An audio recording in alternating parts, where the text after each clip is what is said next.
આ ઉડી ગયેલો બલ્બ જેવો હાથ આવીને લગાવ્યો એટલે બધું જ બંધ.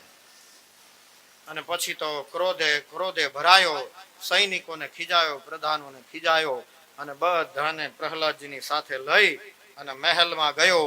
મહેલમાં જઈ અને પોતાના પ્રધાનોને આજ્ઞા કરી કે આને ઊંચા પર્વત ઉપરથી ગબડાવો. છતાં પણ ન મર્યા પ્રહલાદજી.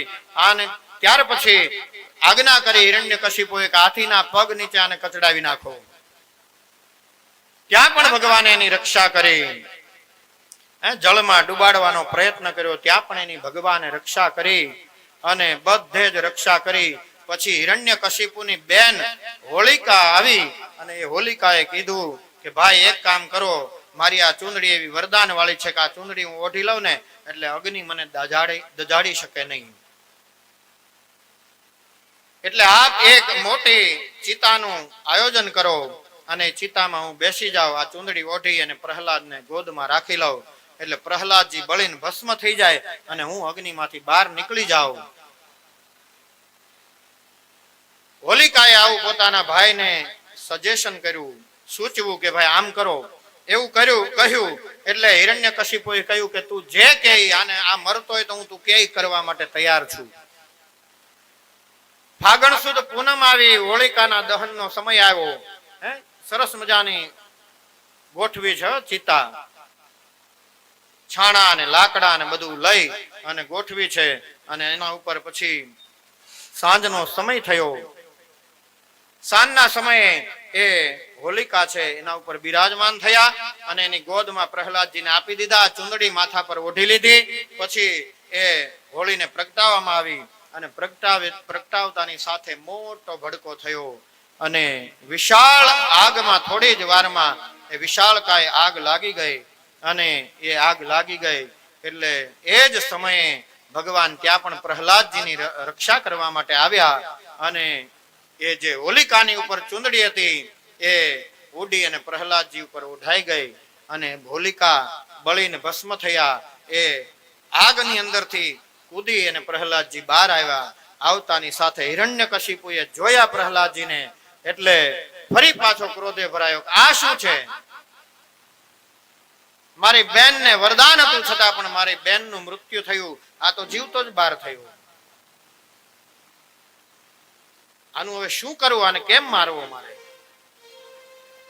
ત્યારે એક થાંભલો પ્રગટાવવા માટે પોતાના સેવકોને આજ્ઞા આપી કે આને ફૂલ તપાવો, આ સ્તંભને તપાવો. એવો તપાવો કે લાલ અંગાર જેવું એના અંદર સ્વરૂપ દેખાય એવો એ લોખંડના સ્તંભને તપાવ્યો અને સ્તંભને તપાવ્યો. પછી પ્રહલાદજીને બાવડું પકડીને લઈ ગયો કે બોલ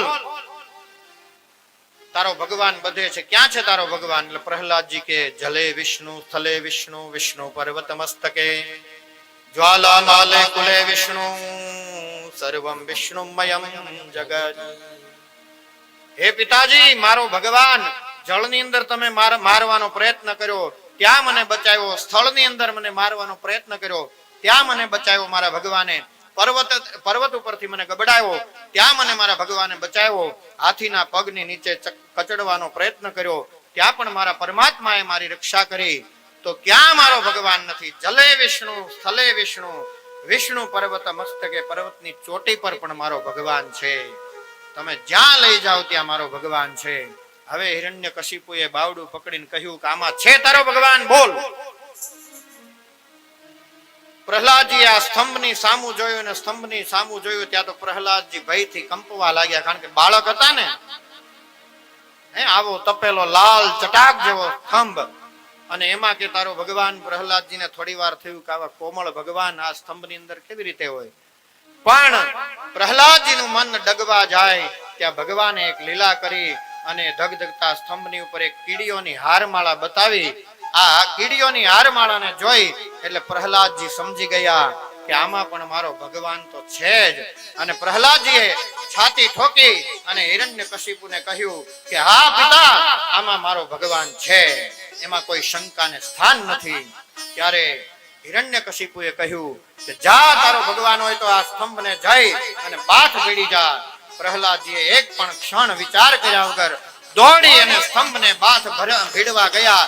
બાથ ભીડવા જાય એ જ સમયે સ્તંભ ફાટ્યો અને સ્તંભ ફાટવાની સાથે અંદરથી એક ભયંકર રૂપ પ્રગટ થયું. આ રૂપ બીજું કોઈ નહીં પણ ભગવાન નર અને સિંહના રૂપમાં ભગવાન પ્રગટ થયા. બોલો શ્રી ગોરીય શ્રી નરસિંહ ભગવાન કી